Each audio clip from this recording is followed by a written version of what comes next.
ہمارے ہر پروگرام کے تمام کردار حقیقت اور اپنے تمام تاریخی پس منظر پر مبنی ہے۔ اس میں ہر طرح کے خیالی اور میتھیکل پہلوؤں سے پرہیز کیا گیا ہے، لیکن ویژول سچویشن کے اعتبار سے بعض جگہ پر اسکیچ ٹیکنک سے کام لیا گیا ہے، جو تصوراتی ہوتے ہوئے بھی حقیقت سے بہت قریب ہے۔ اور سارے پروگرام کے تمام تاریخی دستاویز قرآن مجید اور احادیث کے ساتھ ساتھ مختلف کتابوں سے لیے گئے ہیں، جو سند کے طور پر ہمارے پاس موجود ہے۔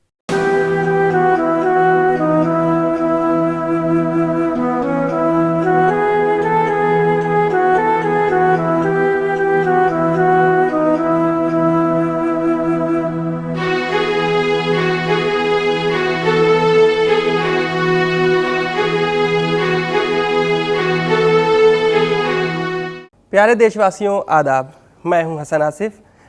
علامہ اقبال صاحب نے کیا خوب کہا ہے، سارے جہاں سے اچھا ہندوستان ہمارا، ہم بلبلیں ہیں اس کے یہ گلستاں ہمارا، وہ بھی کیوں نہ ہو، کتنا پیارا اور کتنا خوبصورت دیش جو ہے ہمارا۔ ناظرین، ہم آپ کو بتا دیں کہ آج 15 اگست ہے، یعنی 66ویں ورشگاٹھ۔ ہمارا دیش آج خوشیاں منا رہا ہے، اور وہ بھی کیوں نہ ہو، کیونکہ آج جو ہمیں خوشی ملی ہے وہ اس سے پہلے ہمارے دیش کو کبھی نہیں ملی۔ اور اسی گفتگو کو ہم جاری رکھیں گے اپنے ساتھ موجود جناب غلام صاحب کے ساتھ۔ غلام صاحب، آپ کا بہت بہت استقبال ہے۔ اور غلام صاحب، جیسا کہ آج 15 اگست ہے تو آج بہت خوشی کا موقع ہے اور دیش خوشیاں منا رہا ہے، تو آج ہماری طرف سے اور غلام صاحب کی طرف سے سارے دیش واسیوں کو جو اس دیش میں ہیں ان کو بھی، اور جو اس دیش کے باہر ہیں ان کو بھی بہت بہت مبارکباد۔ 15 اگست آپ کو بہت بہت مبارک ہو ہس ٹی وی کی طرف۔ آئیے گفتگو کو شروع کرتے ہیں۔ غلام صاحب، دیش آزاد ہوا ہے، خوشی کا موقع ہے، ہر طرف خوشیاں ہیں، اور اس خوشی کے موقع پر ہم چاہتے ہیں کہ آپ ایسی وضاحت کریں، ایسی چیز بتائیں ہمارے پیارے دیش واسیوں کو کہ ان کے لیے مفید بھی ہو اور فائدہ مند بھی ہو۔ یعنی آزادی، پہلا جو میرا جو سوال ہے، میں یہاں پہ کوئی سوال جواب کرنے کے لیے نہیں بیٹھتا ہوں، یہ ایک خوشی ہے جو ہم مل کے بانٹتے ہیں اپنے پیارے دیش واسیوں، اپنے پیارے ناظرین کے ساتھ جو اس وقت خوشی منا رہے ہیں ہمارے دیش کی۔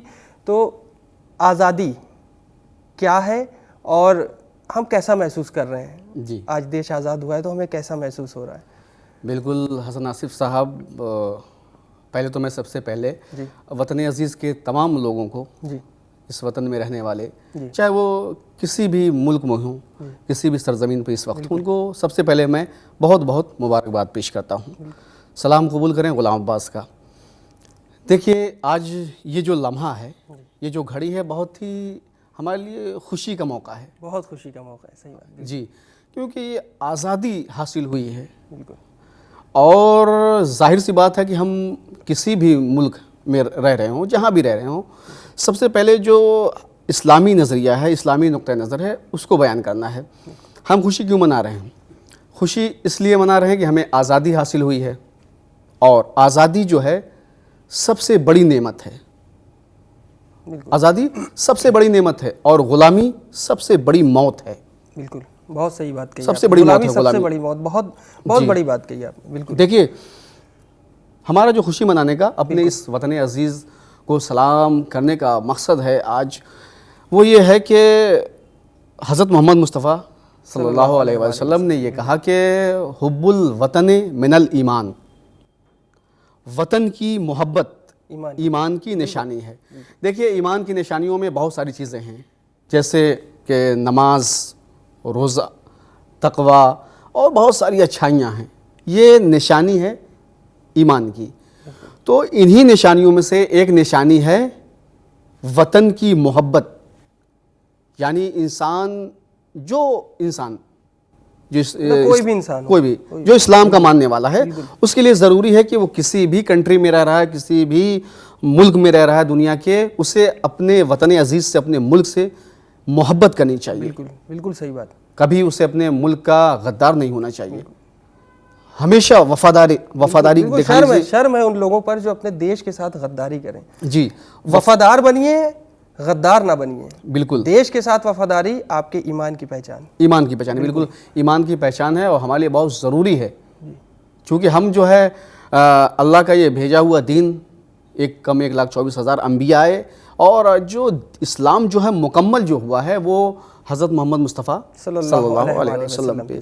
تو ہم جو ہے انہی کی سیرت پہ چل رہے ہیں، انہی ائمہ معصومین کی اور انہی کی بتائی ہوئی جو ہے سیرت، انہی کی سنت پہ چل رہے ہیں۔ تو انہوں نے یہ کہا کہ ایمان کی نشانی ہے وطن کی محبت، تو ظاہر سی بات ہمیں بھی خوشی منانے چاہیے۔ دیکھیے سب سے بڑی چیز ہے، آپ نے کہا کہ آزادی کیا ہے۔ آزادی سب سے پہلی چیز تو یہ ہے کہ اب بہت سے لوگ یہ سوال کر دیتے ہیں، کہہ دیتے ہیں بھائی ہمارے ملک میں بہت زیادہ کرائسس ہے، بہت کرپشن ہے، وہ ساری چیزیں ہیں، کچھ غربت ہیں کہہ دیتے ہیں، تو لیکن دیکھیں وہ مسئلہ ایک الگ سا مسئلہ ہے۔ بالکل آپ کو کھانے پینے کے لیے بہت اچھی چیزیں مل رہی ہوں، لذیذ غذائیں مل رہی ہوں، سارے آرام ہوں، لیکن اگر آپ کسی کے غلام ہیں تو یہ چیز ہمیشہ آپ کے ذہن پہ چوٹ کرتی رہتی ہے، کہیں نہ کہیں یہ آپ کے ضمیر کو جھنجھوڑتی ہے۔ بالکل صحیح بات۔ تو میں نے یہی کہا تھا کہ مکمل موت ہے غلامی۔ ایک انسان وہ ہے جسے روکھی سوکھی کھانے کو مل رہا ہے، لیکن وہ آزاد ہے، ذہنی طور پر، شعوری طور پر، فکری طور پر، ہر اعتبار سے آزاد ہے۔ تو آزادی کا مطلب یہ ہے کہ ہمارا ضمیر آزاد ہو۔ بالکل صحیح، ہمارا ضمیر آزاد ہو۔ بہت صحیح بات کہی آپ نے، ضمیر، مین ضمیر ہے، ضمیر آزاد ہو۔ اگر ضمیر ہمارا آزاد نہیں ہوگا تو پھر ہم گناہ کی طرف بڑھتے رہیں گے، برے کاموں کی طرف بڑھتے کرتے رہیں گے۔ اگر ہمارا ضمیر آزاد ہے تو سب کچھ آزاد ہے۔ تو سب سے بڑی جو بات ہے وہ یہ خوشی کا موقع، یہ جو موقع ہے خوشی کا، لوگ کہتے ہیں اتنا زیادہ خوش ہونے کی کیا ضرورت ہے، لیکن نہیں، ہونے کی ضرورت ہے، بالکل ہے۔ ہمارا ملک آزاد ہوا ہے، آزادی ملی ہے۔ آپ اٹھا کے دیکھ لیں کہ جتنی بھی ڈیموکریٹک کنٹریز ہیں اس میں آپ سروے کریں، دیکھیں تو ہندوستان وہ ملک ہے کہ جہاں نہ جانے کتنے دھرم، کتنے مذہب، کتنی قومیں بستی ہیں، اور میرے اعتبار سے سب سے زیادہ جو زبانیں جو بولی جاتی ہیں وہ ہندوستان میں ہی بولی جاتی ہیں۔ آپ دیکھیں کہ اتنا کچھ ہونے کے باوجود جو چھوٹی چھوٹی کنٹریز ہیں آپ دیکھیں پوری دنیا میں، وہاں 5 کروڑ 7 کروڑ کی آبادی ہے، وہ تو مطلب ان میں تو یہاں سے زیادہ کرائسس اور کرپشن بہت زیادہ ہے، لیکن ہندوستان کی یہ خاصیت ہے کہ اتنا ہونے کے باوجود آپ دیکھیں کہ ہندو، مسلمان، سکھ، عیسائی، جتنے سب کے سب ایک دوسرے سے کتنے پیار، محبت، بھائی چارے کے ساتھ یہاں رہتے ہیں، بستے ہیں۔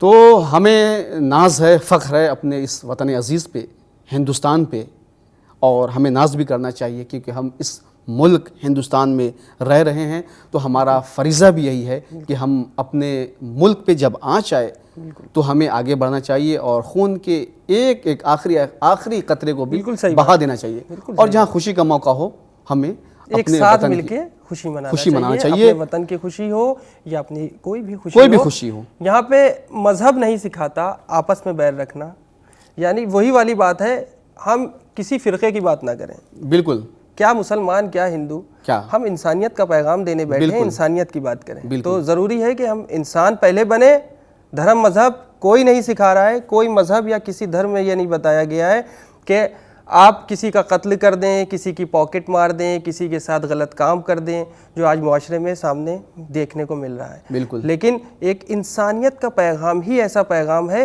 کہ اگر آپ انسان بن جائیں تو سب سے اچھی چیز ہے آپ کے لیے، سب سے پہلے انسان بنیے۔ تو بات ہے آزادی کی، تو آزادی کی بات کے ساتھ ساتھ اگر کچھ تھوڑی بہت ہنسی مذاق بھی ہوتا رہے اچھا لگتا ہے، اور تھوڑی مسکان رہتی ہے لوگوں کے چہروں پہ، آج بڑی خوشی ہے کہ آزادی ایک اہم مطلب الگ ہی خوشی ہے اس کی۔ تو غلام صاحب آپ نے بہت اچھی بات بتائی، آپ ہمارے دیش واسیوں کو بتائیں کہ اسلام نے دیش کے بارے میں کیا کہا ہے، دیش سے محبت کے بارے میں کیا کہا ہے، کوئی حدیث بیان کیجئے کہ اسلام کیا کہتا ہے دیش کے بارے میں اور اس آزادی کے بارے میں، وہ تو آپ گفتگو کر ہی رہے ہیں۔ دیکھیے اسلام نے ہمیشہ اپنے ماننے والوں کو، اپنے چاہنے والوں کو اس بات کا حکم دیا ہے کہ وہ اس زمین پہ جہاں بھی بستے ہوں وہ وفادار رہیں۔ وفادار کا مطلب یہ ہے کہ اب اللہ سے وفاداری، اس کے رسول سے وفاداری، اپنے سماج و معاشرے سے وفاداری، اور اپنے ملک سے وفاداری، غداری نہیں ہونی چاہیے۔ اور حضرت محمد مصطفیٰ کی یہ حدیث ہے کہ قیامت کے دن ہر غدار کے ہاتھ میں ایک پرچم ہوگا جس کے ذریعے سے وہ پہچانا جائے گا۔ اگر اس نے غداری کی ہے. اسلام نے کبھی غداری نہیں سکھائی ہے. بالکل، بہت صحیح بات. چاہے انسانوں سے غداری ہو چاہے ملک سے غداری ہو, کبھی غداری نہیں سکھائی ہے. تو ہمیں ہمیشہ وفادار بن کے رہنا چاہیے, اور اپنے ملک سے تو اللہ رسول اور کے بعد اپنے ملک سے, ائمہ معصومین کے بعد اپنے ملک سے سب سے بڑی وفاداری ہمیں دکھانی چاہیے. اور اسلام کا یہ پیغام ہے. اس کرۂ ارض پہ, اس زمین پہ نہ جانے کتنے مسلمان بستے ہیں, لیکن جہاں بھی ہوں انہیں اسلام کا پیغام یاد رہنا چاہیے ہمیشہ. بالکل صحیح بات. کہ وہ اپنے وطن, جس وطن میں بھی رہتے ہیں, جس ملک میں بھی رہتے ہیں, اس کے وفادار ہو کے رہیں. یہی اسلام نے ہمیشہ اپنے چاہنے والوں کو, اپنے ماننے والوں کو پیغام دیا ہے. بہت خوب غلام صاحب, بہت اچھی بات آپ نے بتائی. کربلا کا واقعہ تو ہر انسان کو پتہ ہے. کوئی ایسا دھرم یا مذہب کا, چاہے وہ ہندو ہو, مسلمان ہو, سکھ ہو, عیسائی ہو, کسی بھی فرقے یا دھرم سے تعلق رکھنے والا ہو, اس کو حضرت امام حسین علیہ السلام کی قربانی پتہ ہے. لیکن اس قربانی سے پہلے غلام صاحب, حضرت امام حسین علیہ السلام کی یہ خواہش تھی, یعنی ہندوستان کی محبت کہیں نہ کہیں 1434 سال پہلے بھی تھی. بالکل ٹھیک ہے, تو اس محبت کو آج بتا دیجئے کہ حضرت امام حسین السلام نے کیوں ظاہر کی تھی خواہش ہندوستان آنے کی. جی دیکھیے, بہت اچھی بات ہے.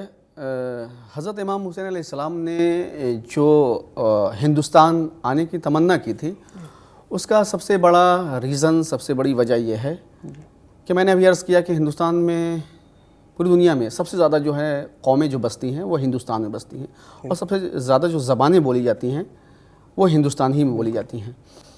تو دوسرے اور بھی ممالک تھے, دوسری اور بھی کنٹریز, مسلم کنٹریز تھی بہت سارے, یمن, یہ وہ ایتھوپیا, اور بہت سارے جو ہے.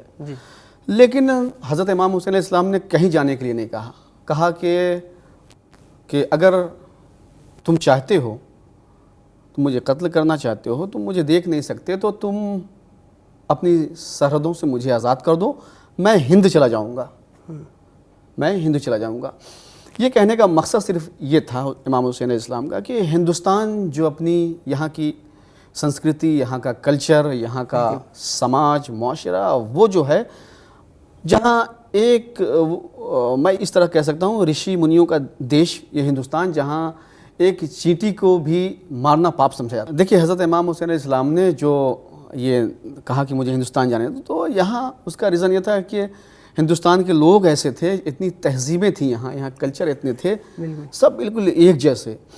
آپ پوری دنیا میں دیکھ لیں کہ ہندوستان میں آج بھی اگر کوئی انسان, آپ روڈ سے جا رہے ہیں بائک سے یا کسی بھی سے, ایک انسان گر جاتا ہے تو اسے اٹھانے کے لیے 10 لوگ آگے بڑھتے ہیں. بہت خوب, بالکل 10 لوگ آگے بڑھتے ہیں اس کی مدد کرنے کے لیے. اور میں نے سنا بھی ہے کہ دوسری جو کنٹریز ہیں, دوسرے ممالک ہیں, آپ جائیں تو اتنا, اگر ایک انسان گر جاتا ہے تو لوگ اتنا زیادہ دھیان نہیں دیتے ہیں, لیکن اتنا زیادہ نہیں. بالکل صحیح بات. کیونکہ ہمارا جو ہندوستان ہے, اس کی وہاں کے لوگ ایسے ہیں, یہاں کے دل نہیں ملے گا, ہندوستانی دل ہر کسی کے پاس نہیں ہے. تو آنے کا جو سبب تھا, کہا کہ مجھے ہندوستان چلے آنے دو, تو یہی تھا کہ ہندوستان کے لوگ اس وقت یہاں جو ہے, امام حسین علیہ السلام جو کہا کہ مجھے ہندوستان چلے جانے دو, ہندوستان میں مسلمان تو نہیں ہیں لیکن ہندوستان میں انسان ضرور بستے ہیں. انسان ضرور بستے ہیں, بہت بڑی بات کہی واقعی میں غلام صاحب, انسان ضرور بستے. تو انسانیت تھی یہاں, انسانیت مانوتا تھی, اس لیے امام حسین علیہ السلام نے ہند کو پسند کیا, یہاں آنے کو پسند کیا. وہ خیر آج بھی ہے, آج بھی انسانیت اسی طرح سے باقی ہے. اسی لیے ہندوستان ہمارا پورے ورلڈ کے نقشے میں سب سے خوبصورت ہندوستان کا نقشہ ہے, سبھی جانتے ہیں. جتنا خوبصورت نقشہ ہے اتنے ہی خوبصورت لوگ بھی ہیں, اتنے ہی خوبصورت دل بھی ہیں, اتنے ہی خوبصورت شہر بھی ہیں. تو غلام صاحب, آپ کی گفتگو سنتے ہیں تو دل یہی کرتا ہے کہ بس چلتی رہے اسی طرح سے گفتگو ہو. میرے دیش واسی اور جو اس ٹائم جو ناظرین بیٹھے ہیں ان کا بھی یعنی لطف لیتے ہیں اور عمل بھی کرتے ہیں چیزوں پہ. تو غلام صاحب, آپس میں جو اتنی زیادہ نا اتفاقیاں اس کو ختم کریں, میل سے رہیں, پیار سے رہیں. تو یہ کوئی ایک پیغام دے دیجئے. ہندوستان جس میں مختلف مذاہب, مختلف قومیں سب بستے ہیں, اور ہم ایک کشتی پہ سوار ہو کے چلے جا رہے ہیں. ٹھیک ہے, اگر جس کشتی پہ ہم سوار ہو کے جا رہے ہیں اس میں ہندو بھی ہیں, مسلمان بھی ہیں, سکھ بھی ہیں, سب ہیں, سارے دھرم کے لوگ ہیں. اگر کشتی کو نقصان پہنچتا ہے تو صرف کسی ایک دھرم کا نقصان نہیں ہوگا, اور معاشرے کا نقصان ہے. کشتی میں اگر سوراخ ہوتا ہے, پانی بھرتا ہے تو سب ڈوب جائیں گے. بالکل. سب ڈوب جائیں کیا گے. مثال دی ہے، واہ بہت خوب. تو ہمیں یہ اس بات کا دھیان رکھنا ہے کہ کوئی بھی طاقت اگر ہمیں لڑا رہی ہے، آپس میں اختلاف پیدا کر رہی ہے، تو ہم ٹھنڈے دماغ سے اس کو سوچیں کہ مطلب لڑائی جھگڑا فرقہ پرستی کتنا جو ہے نقصان دہ ہے، بہت نقصان دہ ہے. ملک بہت پیچھے چلا جاتا ہے، قومیں بہت پیچھے چلی جاتی ہیں. اس سے اتنا زیادہ نقصان ہوتا ہے کہ آپ دیکھیں کہ ان ممالک کا بہت سے ملک ایسے ہیں جنہوں نے اپنے آپ کو خیر کھڑا کر لیا بہت ہی جلدی، لیکن کچھ ملک ایسے ہیں آپ پڑھیں کہ ہسٹری میں کہ جنہوں نے جنگ کی ہے، جنگ سے جنہیں دو چار ہونا پڑا، جن کے اندر خانہ جنگی ہوئی، آپسی اختلاف، وہ بہت پیچھے چلے گئے ہیں، بہت پیچھے. ان کا تو نام جو ہے بالکل حاشیے پہ ہو گئے ہیں. تو نقصان کس کو ہوتا ہے؟ ہم سبھی کو ہوتا ہے، اس ملک کے رہنے والے سبھی لوگوں کو نقصان ہوتا ہے. تو سب سے بڑی جو بات ہے وہ ہمیں خیال رکھنا ہے کہ ہمارے اس ملک میں ہر رنگ نسل کے لوگ موجود ہیں، اور ہمیں ایک دوسرے کے ساتھ اخلاق کے ساتھ، بھائی چارے کے ساتھ، محبت کے ساتھ مل جل کے رہنا ہے. کوئی اختلاف نہیں کرنا ہے، کیونکہ اگر اختلاف ہوگا تو سب کو نقصان ہوگا. ایسا نہیں کہ اگر ہندو مسلم اختلاف ہوتا ہے تو صرف مسلم کو یا ہندو کو نقصان ہوگا، نہیں، سب کو نقصان ہوگا. دوسری قومیں ہیں ان کو بھی نقصان ہوگا.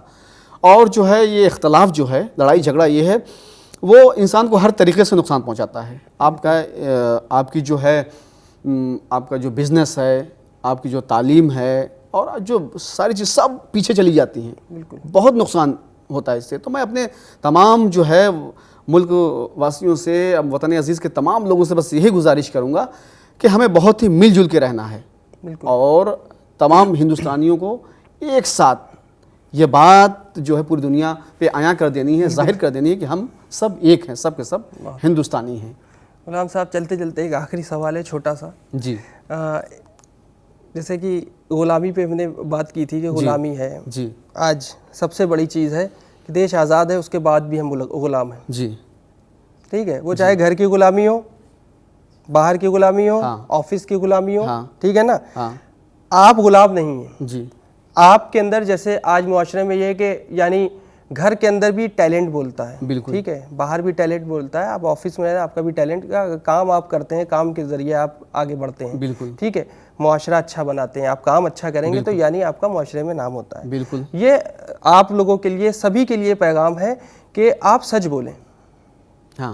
انسان کی سب سے بڑی تلوار، سب سے بڑی جو سچائی ہے، اس سے بڑی کوئی تلوار نہیں ہے. یعنی سچ بولنا سیکھیں. اگر آپ سچے ہیں تو کامیاب ہیں، اگر آپ سچ نہیں بول سکتے ہیں تو آپ کامیاب نہیں ہیں، یعنی آپ ابھی بھی غلام ہیں.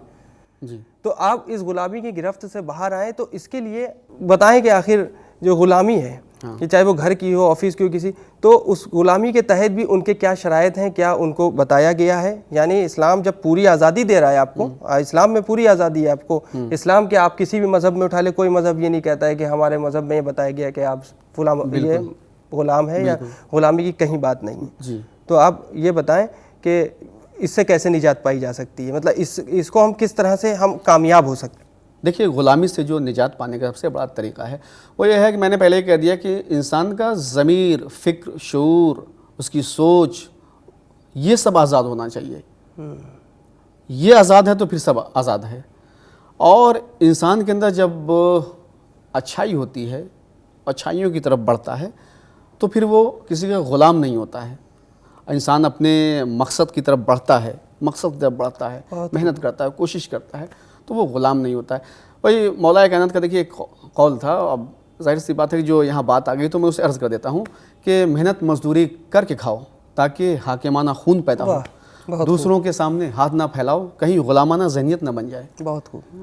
تو ہمیں یہ بھی کرنا ہے کہ ہم جو ہے اپنے ملک کو، اپنی جو ہے کنٹری کو آگے بڑھانے کے لیے ہم خود آگے بڑھیں، محنت کریں. پہلے خود پریپیئر ہوں، اور جو ہے محنت کریں تاکہ اس سے ہمارے ملک کا فائدہ ہو، ہمارا ملک آگے جائے. اور جب ملک آگے جائے گا تو پھر ہم کسی بھی طریقے سے غلام نہیں ہوں گے. ٹھیک ہے. دیکھیے، دوسری بات یہ ہے کہ جو آج کا یہ دن ہے، یہ ہمارے لیے تاریخ میں وہ دن ہے کہ ہمیں بہت خوشی منانی چاہیے. بہت چیز. اس کی سب سے بڑی وجہ یہ، سب سے بڑا ریزن یہ ہے کہ میں دیکھیے بتا رہا ہوں کہ غلامی کیا ہوتی ہے اور آزادی کیا ہوتی ہے، وطن کیا ہوتا ہے، وطن کی آزادی کیا ہوتی ہے.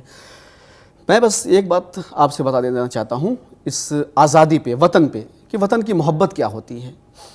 دیکھیے وہ لوگ، میں نے ان لوگوں سے بھی بات کی جو ہمارے ملک سے باہر دوسرے ممالک میں رہتے ہیں، وہ بھی جب آتے ہیں تو بات کرتے کہتے ہیں کہ کچھ بھی ہو ہم بہت آرام سے، بہت چین و سکون سے وہاں رہتے ہیں، لیکن ایک ٹیس دل میں ایک جو درد کرب ہوتا ہے وطن کا، ہاں وطن کا.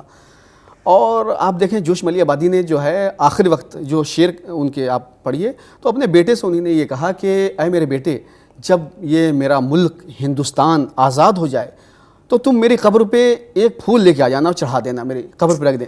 کیا محبت، قبر پہ رکھ دینا.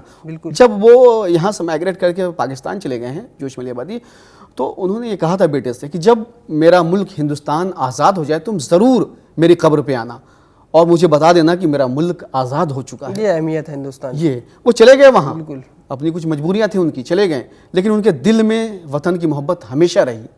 اور انہوں نے جو ہے بہت ساری نظمیں ایسی کہی ہیں، انقلاب لائے ہیں جو جوش ملی آبادی صاحب ہندوستان کی آزادی کے لیے. کافی اشعار ہیں ان کے، کافی کتابیں. بالکل جوش ملی آبادی صاحب. بالکل. تو ان کا یہ کہنا کہ مطلب جب آزاد ہو جائے میرا ملک، اپنے بیٹے سے کہا تو ضرور مجھے خبر دینا.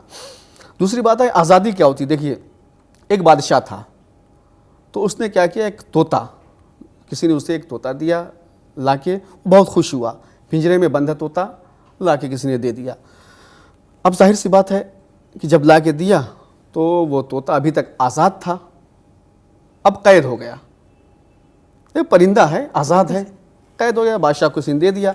اب جب بادشاہ کے پاس وہ آیا تو ایک دن 2 دن اب وہ کچھ مرجھایا سا ہے، نہ کچھ کھا رہا ہے وہ طوطا، نہ کچھ پی رہا ہے. پانی رکھا جا رہا ہے پنجرے میں تو پانی بھی نہیں پی رہا ہے، کچھ دیا جا رہا تو کھا بھی نہیں رہا ہے. تو بادشاہ بہت پریشان ہوا تو اپنے وزیروں سے پوچھا آخر بھائی بات کیا ہے کہ جب سے یہ آیا ہے اس پنجرے میں کچھ کھا پی نہیں رہا ہے، کیا وجہ ہے، کیا سبب ہو سکتا ہے. تو بادشاہ کے جو مشیر ہیں، ان کے جو وزراء تھے جو بیٹھے تھے، انہوں نے کہا بادشاہ سلامت مجھے معلوم ہو گیا کیوں نہیں کھا رہا ہے. کہا کیوں نہیں کھا رہا ہے یہ؟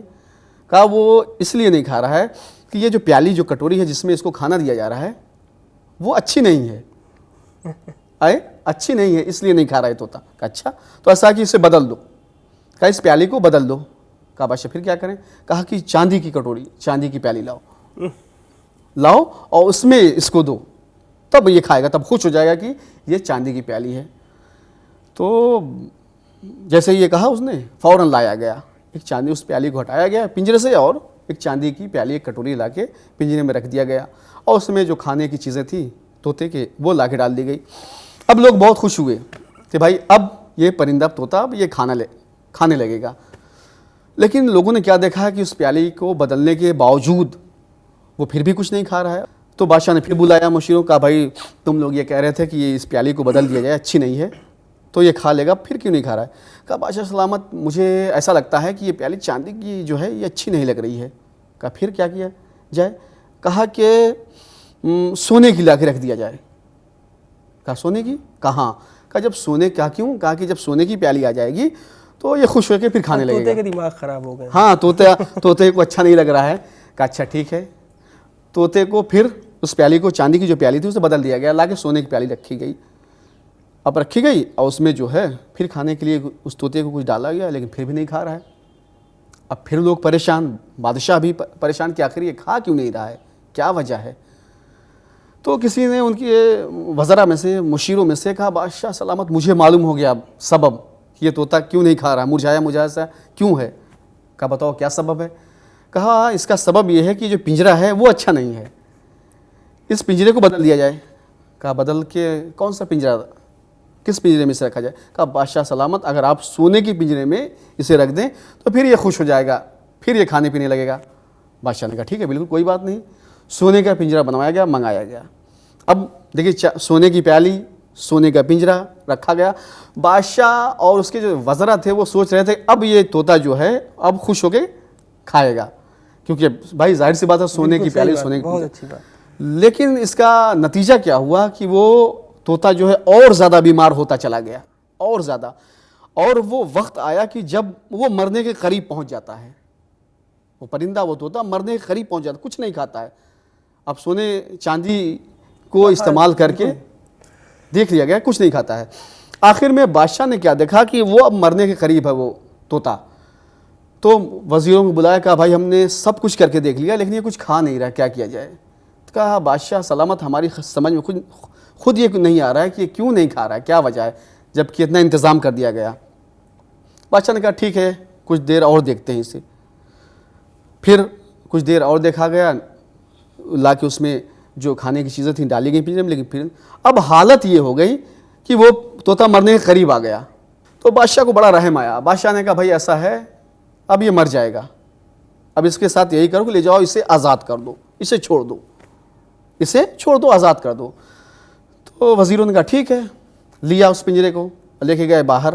لیکن جب جانے لگے تو بادشاہ نے کہا لیکن ایک بات کا دھیان رکھنا. کہا کیا؟ کہا اسے پنجرے کا دروازہ کھول دو اور اسے آزاد جب کرنا تو یہ دیکھنا کہ اگر یہ اڑ کے جاتا ہے تو دیکھو یہ کہاں جاتا ہے, لیکن اب یہ اڑے گا نہیں, مجھے معلوم ہے کہ مرنے کے قریب ہے, اسے آزاد پنجرے سے نکال دو. اور اگر یہ اڑتا ہے تو اسے دیکھنا کہ جاتا کہاں ہے. دیکھیے وزراء لے کے آئے اسے بادشاہ کے, اور لانے کے بعد جو ان کے سپاہی پنجرے کو کھولا, کھولنے کے بعد اس طوطے کو باہر نکالا. جیسے ہی نکالا وہ طوطا فوراً اڑ گیا. بہت خوب. فوراً اڑ گیا, اور اڑنے کے بعد بادشاہ کے سپاہی پیچھے پیچھے دوڑتے چلے گیا. اب کیا دیکھا کہ وہ طوطا ایک تالاب ہے, اس تالاب کے کنارے ایک ببول کا پیڑ ہے, اسی پہ بیٹھ جاتا ہے. بیٹھنے کے بعد پھر ایک بات کہتا ہے طوطا, ہائے وطن ہائے وطن ہائے وطن ہائے وطن. واہ. ہائے وطن. جیسے ہی اس کا یہ کہنا تھا کہ چاروں طرف سے اور جو پرندے تھے وہ اس کے قریب آ جاتے ہیں, اور لوگوں نے یہ دیکھا کہ جب ہوا کا جھونکا چلتا ہے تو اس پیڑ کی ڈالی, جس ڈالی پہ بیٹھا ہوا تھا طوطا, وہ ڈالی جھکتی ہے تالاب کے پانی میں جھکتی ہے. جب جھکتی ہے تو وہ طوطا جو ہے اس سے پانی پیتا ہے اور اپنے بازوؤں کو پھڑپھڑاتا ہے, اور اتنا زیادہ خوش ہوا وہ, اس کی خوشی کا کوئی مطلب وہی نہیں تھا, بس ہائے وطن ہائے وطن ہائے وطن کہہ کے وہ اتنا خوش ہوتا تھا, اتنا خوش ہوتا. اب بادشاہ کے جو سپاہی تھے وہ کھڑے ہو کے یہ منظر دیکھ رہے تھے کہ ابھی تو یہ مرنے کے قریب تھا, اب کیا ہو گیا, اس میں جان کیسی آ گئی. اب ہائے وطن کہہ کے وہ اپنے دونوں بازوؤں کو پھڑپھڑا رہا ہے اور خوش ہو رہا ہے. اب کچھ نہیں, ایک تالاب ہے, ببول کا پیڑ ہے, اس کی شاخوں ڈالیوں پہ بیٹھا ہوا ہے, اپنے پروں پھڑپھڑا رہا ہے. یعنی کل ملا کے آزادی محسوس. آزادی, جب اسے آزادی مل گئی, بالکل صحیح بات, آزادی مل گئی تو اتنا خوش ہوا کہ کہاں مرنے کے قریب تھا, اب جیسے آزاد ہوا کہ اسے ایک زندگی مل گئی. واہ. اسے ایک زندگی, اس کے جسموں میں روح آ گئی. تو بس یہیں سے یہ سمجھ لینا چاہیے کہ جو ہم کو بھی آزادی, جو 66ویں ورشگاٹھ آج 15 اگست ہے, اسی طرح سے آپ بھی خوشیاں منائیے اور اپنی خوشیوں میں کھو جائیے, کیونکہ بہت اچھی مثال دی غلام صاحب آپ نے کہ آپ کی تعریف جتنی کریں اتنی کم ہے. ماشاءاللہ آپ کو کیا ذہن اللہ نے دیا ہے. تو غلام صاحب آپ کا بہت بہت شکریہ کہ آپ اس وقت ہمارے ساتھ موجود رہے, اور ہمارے پیارے دیشواسی, خوبصورت دیشواسی جو اس وقت ہمارے اس پروگرام کو دیکھ رہے ہیں, اللہ ان کی عمروں کو اسی طرح سے بڑھاتا رہے اور آپ کی عمریں بہت لمبی ہوں, اور آپ 66ویں کیا 6666 آپ ورشگاٹیں مناتے رہیں, جس کی کوئی گنتی نہیں, اتنی آپ اس دنیا میں رہیں, اتنے سال آپ زندہ رہیں. تو اب ہم اور غلام صاحب آپ سے اجازت چاہتے ہیں, کیونکہ پروگرام کا ناظرین وقت بہت کم ہے, اور ہم تو آپ کے ساتھ بنے رہنا چاہتے ہیں, لیکن کیا کریں, گھڑی نہیں آگے بڑھنے کا ٹائم دے رہی ہے. تو غلام صاحب اب اجازت چاہتے ہیں. جی بالکل بالکل. اور میں اسی کے ساتھ تمام اپنے دیش واسیوں کو, اپنے تمام اس وطن میں رہنے والوں کو بہت بہت مبارکباد دیتا ہوں کہ ہم بالکل آزاد ہیں. آزادی کا مطلب یہ ہے کہ ہماری آزادی سے کسی کو تکلیف نہ پہنچے, کسی کو نقصان نہ پہنچے. انگریزوں نے اپنے چنگل میں, اپنے پنجے میں ہمیں لے لیا تھا اور ہم پہ ظلم کرتے تھے. دیکھیے میں نے ابھی جو بات کہی کہ آزادی کتنی عظیم چیز, ایک نعمت ہوتی ہے آزادی, جو طوطے کی مثال دی, لیکن انہوں نے ظلم کیا. انہیں معلوم نہیں تھا کہ خون پھر خون ہے, ٹپکے گا تو جم جاتا ہے, ظلم پھر ظلم ہے, بڑھتا ہے تو مٹ جاتا ہے. ظلم کو مٹنا تھا, ختم ہونا تھا. آخر میں انگریز ہمارے ملک سے جب ہم سب کے سب اکٹھا ہو گئے, سب کے سب ہندو مسلمان بغیر کسی تفریق کے مل گئے, تو انہیں اس ملک کو چھوڑ کے جانا پڑا, ہمیں آزادی دینی پڑی. تو ہمیں اپنے وطن عزیز کے تمام لوگوں سے یہی کہنا ہے کہ ہم سب ایک ہو کے رہیں, مل کے رہیں, تاکہ یوں ہی ہمیشہ ہم آزاد رہیں اور خوش رہیں. تو ناظرین چلتے چلتے ایک بار پھر آپ کو 15 اگست کی بہت بہت مبارکباد. ہماری پوری ٹیم کی طرف سے آپ کو 15 اگست بہت بہت مبارک ہو. جے ہند, جے بھارت.